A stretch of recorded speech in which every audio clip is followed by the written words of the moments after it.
Sung Jinwoo is a god, but what if he fought the most powerful Isekai characters? Like Ainz, Rudeus, Naofumi, Rimuru, and 2 bonus characters at the end of the video. Can Jinwoo win? Let's find out.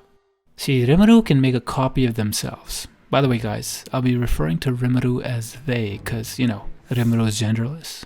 Since they can make a copy of themselves, they'll control only one because managing multiple clones is tough, due to a delay in controlling them. Yet one copy will be enough to take on Jinwoo from a distance, while Rimuru's real body stays hidden. Another advantage Rimuru will have is their body armor. However, this will be useless against Jinwoo because of his mutilation skill, and his dad's dagger, which easily split Ainz, the Dragon King, who was basically a god. Yet, even if Rimuru's armor gets destroyed, no worries, they'll be able to heal endlessly as long as they have energy. Also, these skills are only a fraction of Rimuru's might, and the true game changers are the ultimate skills. First is Beelzebub, acting like a black hole sucking in absolutely everything into Rimuru's body. We're talking about living beings, objects, magic, special skills, and even space itself. This means that Beelzebub could totally devour Jinwoo's shadows. However, if these targets are conscious, absorbing them might not be so easy. The second ultimate skill is Raphael. Think of Raphael as Rimuru's version of Jarvis from Iron Man, an AI assistant that talks directly to Rimuru and gives advice on what in the world is happening, especially things that Rimuru doesn't understand. Plus, Raphael comes with additional skills that can help Rimuru defeat Jinwoo, including thought acceleration.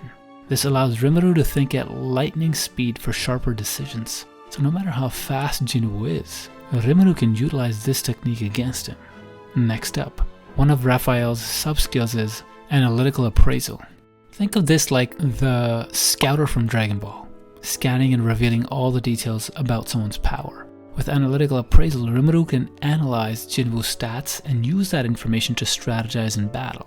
However, this skill might not always be sure to work, and could be tricked, especially when scanning powerful characters. For example, other demon lords like Luminous Valentine and Guy Crimson can disguise their true nature and give out fake info.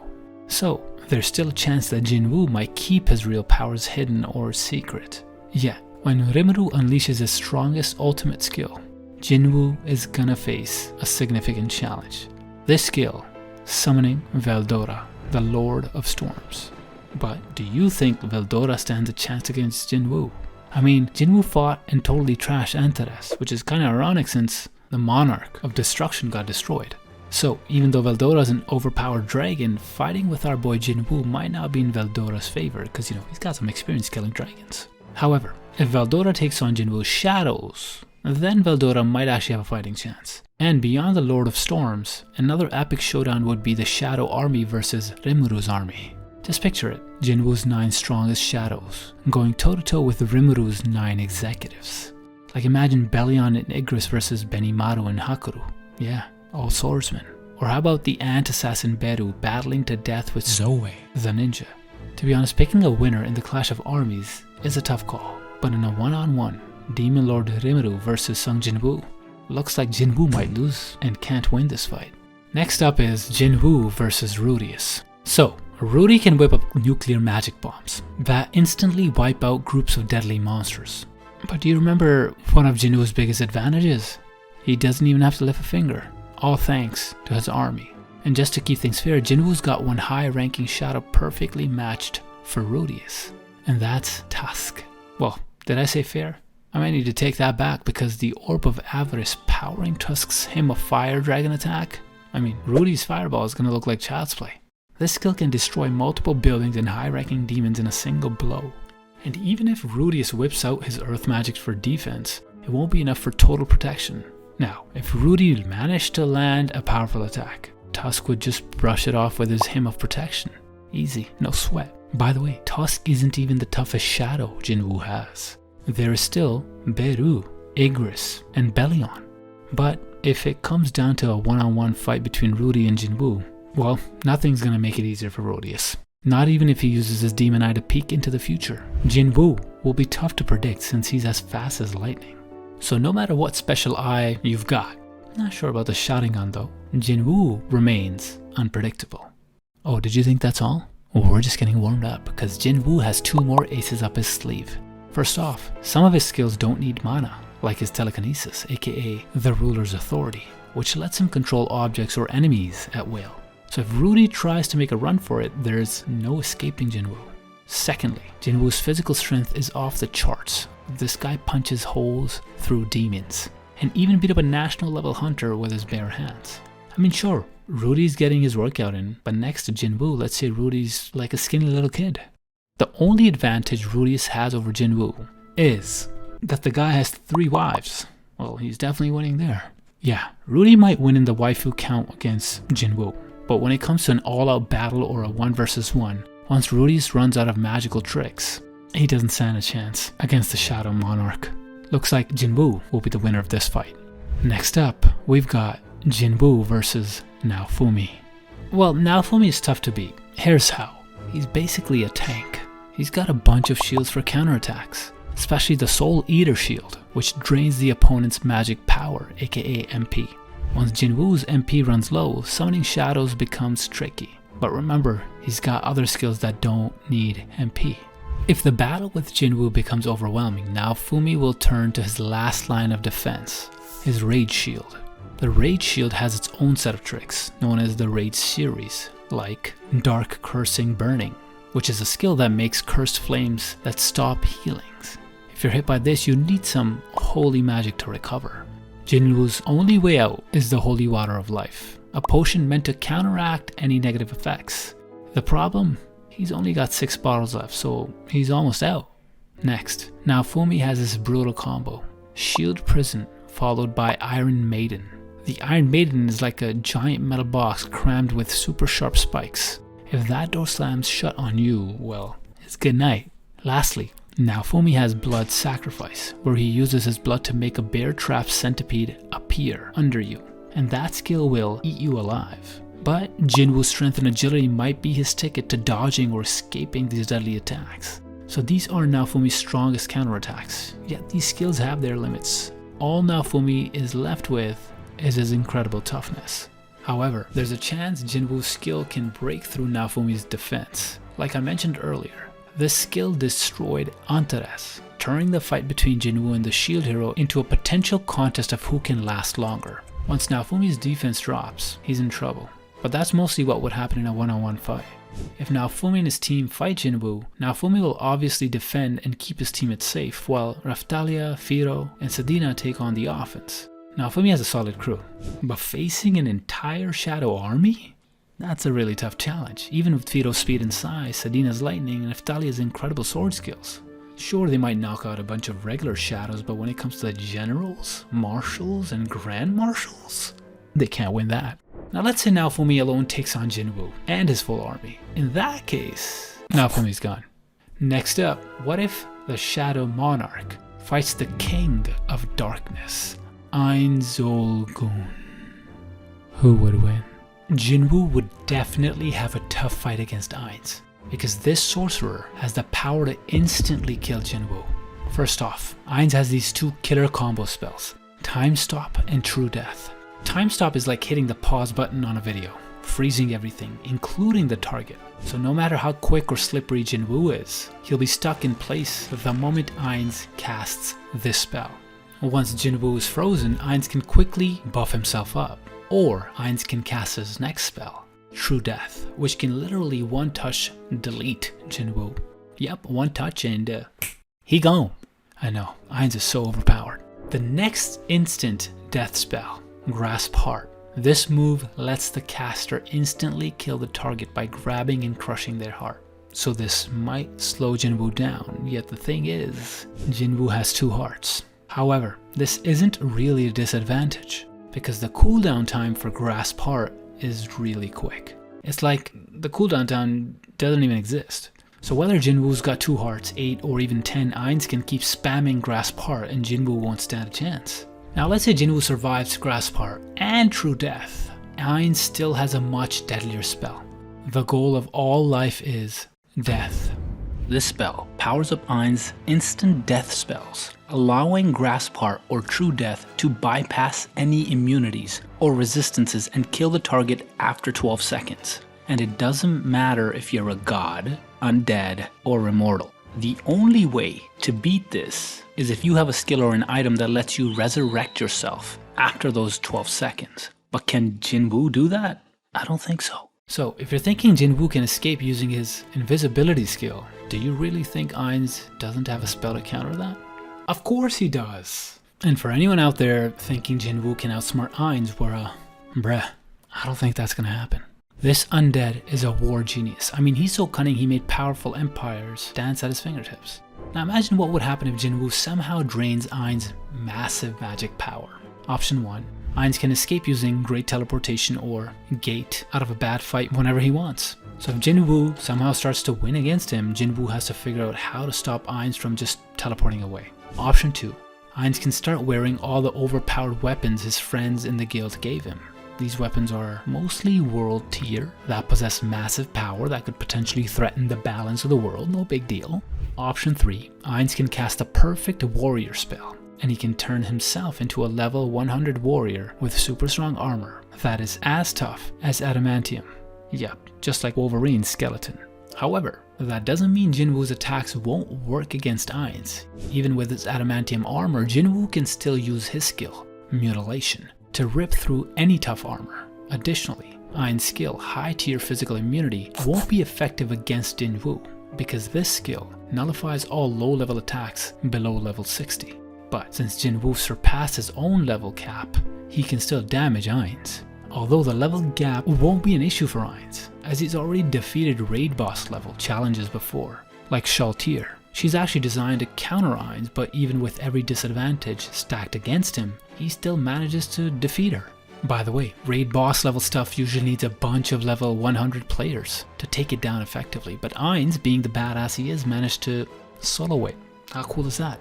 So, anytime Ainz is at a disadvantage, he'll continuously switch up his fighting strategy. Even if Jinwoo will summon his armies into the fight, the situation won't change because Ainz can use summon skills too. And they're powerful undead. Plus Ainz can also summon the Dark Young, the children of Shub-Niggurath, an outer god.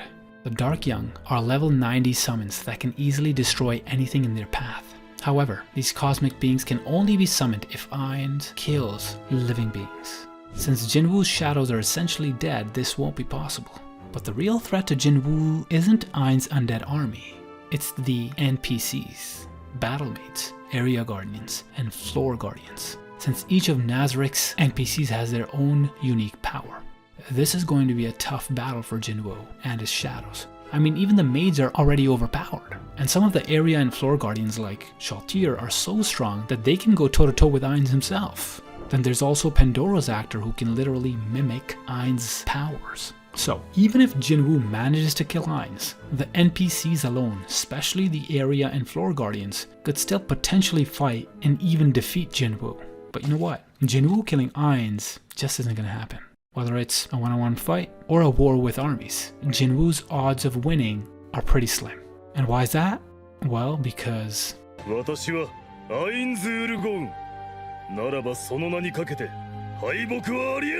Now remember these two bonus characters I mentioned earlier? First up, we have the overly cautious hero, Seiya Ryugen, going head to head with Sung Jinwoo. This fight won't be easy for Jinwoo, because the first thing Seiya is likely to do in this fight is he'll probably run away, because he's not ready yet. But once he's prepped and good to go, that's when he'll really get down to business against Jinwoo. Jinwoo is going to be a tough opponent for Seiya, especially since Jinwoo can protect himself with his shadow armor. But Seiya could easily slice through Jinwoo's shadow armor with his atomic split slash, a sword skill that can even cut through dragon scales. Yet, if that doesn't do the trick, Seiya has another ace up his sleeve, Dimension Blade. It's a photon blade that can cut through space itself. And the best part about this god tier skill, he can use it from a distance, as long as he can see his enemy. But Seiya doesn't even need a sword to go head to head with Jinwoo. He's got some mad hand-to-hand combat skills where he even takes down a god. Yeah, that was Cerseus. I feel for that guy. And then there was this one time when Seiya fought Dark Virus, aka the strongest fire type monster ever. Yet, Seiya just punched it and even though it was a fire monster, his punch froze it solid, all thanks to his bracelet. That punch might not do much against Jinwoo, but it could be super effective on Jinwoo's shadows. I mean, if he can freeze fire, he could probably freeze shadows too, right? Additionally, Seiya's also a master when it comes to archery. He's got this skill called 7-shot shining arrow. It lets him shoot 7 light arrows so fast, they look like they're all shot at the same time, and each arrow is faster than sound. If they miss, no worries, they transform into exploding bird familiars that can easily take out the target. So even if Seiya misses because Jinwoo is super fast, those exploding familiars might still get him. One of Seiya's biggest advantages will be his ability to fly, and he can do it easily. Jinwoo can also take to skies, but he'll need his shadow, Kaizel, for that. Let's say Kaizel gets taken out. Jinwoo will have a tough time keeping up with Seiya in the air. And if Seiya, being the cautious hero he is, decides to escape, he might escape unless Jinwoo unleashes his ruler's authority. This skill lets Jinwoo control objects or enemies with his mind, so if Seiya tries to escape, Jinwoo could just grab or hold him using this telekinesis power. Things could get worse for Seiya if Jinwoo decides to use his stealth skill, making himself totally invisible. If Seiya doesn't have a special item or another trick to spot Jinwoo, he would be in for a real challenge. But what about when Jinwoo brings out his shadow army? Sure, Seiya could put up a fight, but it wouldn't be easy. Seiya has a spell that summons a meteor, strong enough to wipe out an army of 10,000 undead. But against Jinwoo's millions of shadows? It's gonna be tough. Even though the meteor strike doesn't use much of Seiya's MP, he wouldn't be able to cast it non-stop. And Jinwoo, after surpassing his level cap, he would have infinite mana. So hurling even 1,000 meteors at Jinwoo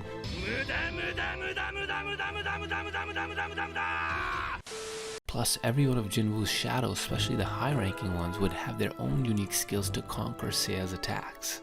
Another disadvantage for Seiya is that he doesn't command an army. Sure, he has a party including a member who can transform into a dragon god, and a support mage who can either slow down or speed up the movements of Seiya or his target. There's also the goddess Restarte who can heal and use a portal. But we haven't witnessed the full extent of their power, so it's likely that with all these skills, Seiya's team would still be completely wiped out against the might of Jinwoo's shadow army. But let's not forget Seiya's secret weapon, his caution. Just picture this. He's so cautious he's already planned for every advantage Jinwoo has and cooked up countermeasures for each one. That'd be both hilarious and impressive to see. Yet, even with Seiya's cautiousness and strategies against Jinwoo's strength and his army, there's no chance that Seiya would win this. Wait, actually there's a slim chance Seiya could win with his trump card, the Omega Valkyria, Gate of Valhalla. This move can break the rules of cause and effect. It's a skill that could take down anyone, and you can't just dodge it. But since Jinwoo is a god, he might just find a way out. If he does, Seiya's ready with his backup plan, Valhalla Gate Another. This spell is even more powerful and can consume the first Valhalla Gate, making escape impossible. However, this skill is so risky, it could even kill Seiya himself. So if Seiya ends up dead and Jinwoo is either sealed away or also dead, the match would be a draw. Nobody would win this fight. Next, the Demon King of Tyranny, Anno's Voldigod, versus Sung Jinwoo, a god versus demon. Who would win? Well, Annos could instantly kill Jinwoo with just a snap of his fingers, unless Jinwoo were to figure out a way to escape. But even if Jinwoo were to die, Annos probably wouldn't let him stay dead. He would be able to bring him back to life instantly, with just one drop of his blood, and they would continue fighting. Even if Jinwoo were to come back to life, he would still have a tough time because Annos has the magic eyes of destruction. These eyes are crazy powerful. They can wipe out anything or anyone the Demon King looks at. If you have weak magic, one glance and you're dead. The downside is, these eyes drain a lot of Annos' magic. Still, Jinwoo's so strong, he might not even be affected by them. So if the magic eyes of destruction don't work against Jinwoo, Annos has another trick up his sleeve. The Mauve Magic Eyes. These eyes can destroy any divine weapons and even kill gods. Well, this sounds like trouble. Yet even with all these powers, it doesn't mean Annos is unbeatable. Jinwoo could still land a few good hits, or even wound Annos. Sure, the Demon Lord might not have tough armor, but he's got barrier spells for protection. And if Jinwoo manages to wound Ainz, not a problem. Ainz can just heal himself up. Now, let's say Jinwoo tries to outspeed Ainz. Also not a problem. Ainz could just whip out a spell called Revive. It's a spell that lets him play around with time. He could freeze time to stop Jinwoo. That's not even the scariest part. The Demon King can actually send Jinwoo into the future. Now that's crazy. Revive can even turn back time, but only if Ainz knows the person's past. So it wouldn't work on Jinwoo since they're strangers. Also, casting Revive is pretty tough, and it works on just a few people at a time. To be honest, even if Ainz doesn't cast any of his deadly spells, he could still take on Jinwoo in a physical battle. Because this demon is strong, like really strong. Dude, he lifted up an entire castle with just one hand. And then he spun that massive thing around on his index finger, like it was a basketball. Like damn, like what is it, Ainz James or what? He also fought a powerful swordsman with just a stick. Yeah, Ainz actually beat that guy with a stick. Now just imagine Ainz fighting Jinwoo with a stick. That'd be funny. But of course, Ainz can't underestimate Jinwoo, because Jinwoo is a god. But wait, for Ainz, that's not really a big deal. This guy has already killed gods, like the goddess of destruction, Irinu. And get this, Ainz is so overpowered, he even turned the goddess's body into his own castle, Del's Gate. This castle is linked to Ainz's most powerful weapon, Venusdonia, Abolisher of Reason, a sword that can destroy anything including the very order of the world. So Venusdonia is crazy powerful. It can destroy literally anything, no matter how tough, eternal, or abstract, like even reason itself. That's why this sword can easily kill gods. Plus, it can mess up the world's natural order so much that it can slice through anything without even touching it. Damn, what a sword. But even though this sword is so strong, it also has a weakness. This sword can only be used near Ainz's castle, Del's Gate. Sure, Ainz can summon Del's Gate anywhere with his magic, but bringing the castle to him really drains his power. Also, the spell to bring the castle along only lasts for 5 minutes, which actually gives Jinwoo plenty of time to counter Ainz. Even if Jinwoo calls up his entire shadow army, Ainz can handle them all by himself. He's got a lot of offensive spells, with massive area effect, like the top tier fire magic, Geogriz.